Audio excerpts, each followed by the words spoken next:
God's voice in nature. Psalm 19, verse 1. The heavens declare the glory of God. The skies proclaim the work of his hands.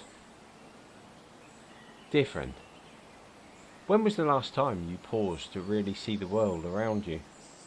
The rustle of trees in the wind, the song of a bird at dawn, the quiet beauty of sunlight dancing on water. Nature's not just scenery, it's a sacred language, a living, breathing message from the Creator to the created.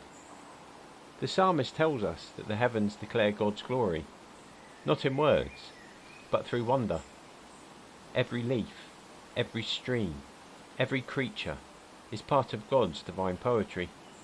And when we slow down enough to notice, we're drawn into communion with the one who made it all.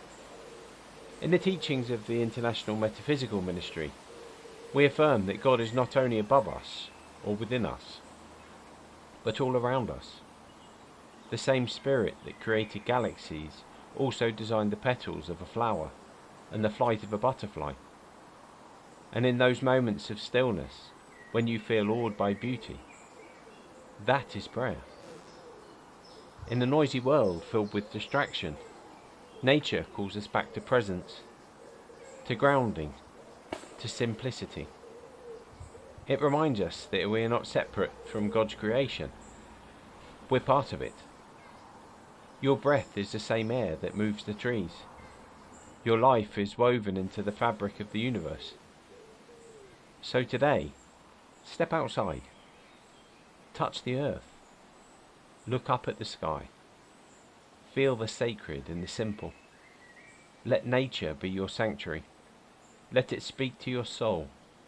Let it remind you that you are part of something vast, beautiful, and divinely orchestrated.